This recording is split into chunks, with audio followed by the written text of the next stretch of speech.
Si vous avez une boîte dans l'événementiel, c'est assez simple de trouver beaucoup de clients et dans cette vidéo, je vais vous expliquer globalement le modèle d'acquisition à déployer pour développer votre activité de la meilleure des façons possibles. Alors, la première chose pour construire ce que j'appelle une machine à clients, c'est-à-dire être complet tout le temps et avoir autant de clients qu'on le souhaite, c'est d'être au clair sur sa proposition de valeur par rapport à ses concurrents.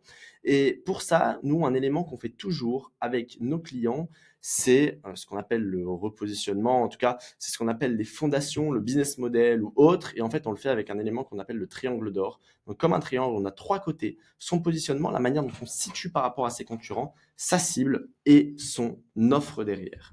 Donc, le positionnement, c'est globalement par rapport à tous les concurrents qui existent. Qu'est-ce qu'on a de plus? Pourquoi faire appel à nous? Et donc, cet élément-là, c'est pas uniquement l'aspect financier qui va être important, c'est-à-dire pas je vends le moins cher ou autre, c'est vraiment l'élément de différenciation qu'on va pouvoir déployer justement sur ce marché-là. Ensuite, une fois qu'on a vu tout ça, une fois qu'on a vu en quoi on est différent, qu'est-ce qu'on apporte de plus par rapport au marché, ça nous permet assez facilement de déterminer qu'est-ce qu'on veut cibler et le type d'offre qu'on propose par rapport justement à nos concurrents, comment est-ce qu'on rend les offres les plus irrésistibles possibles et comment est-ce qu'on donne envie à nos clients d'acheter. Une fois qu'on a cette base-là, ces fondations qui vont servir vraiment de pilier dans notre activité, derrière, ce qu'on va faire, c'est qu'on va déployer toute l'acquisition et toute la communication, toute la strate d'acquisition. Et pour ça, ce qu'on va faire, c'est deux choses. Il y a toujours deux axes en termes de strate d'acquisition. Il y a l'axe organique, donc c'est le développement des réseaux, etc. Ça qui est assez important. Et il y a l'axe publicitaire, donc du trafic payant. Hop.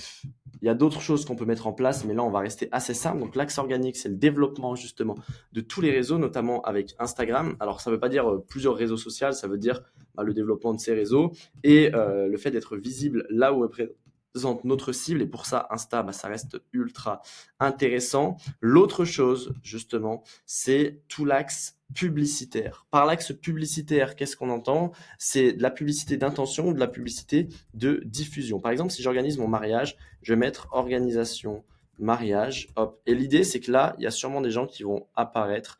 Ou le but, là, par exemple, si j'organise des mariages, ça serait moi de payer des mots-clés autour de Lyon, organisation mariage Lyon. Et comme ça, quand on arrive, qu'on voit directement ma société, en fait, que j'ai un lien sponsorisé directement. Là, on voit que c'est cette personne qui arrive en premier, mais ça pourrait être toute autre personne. Et là, ça serait super intéressant.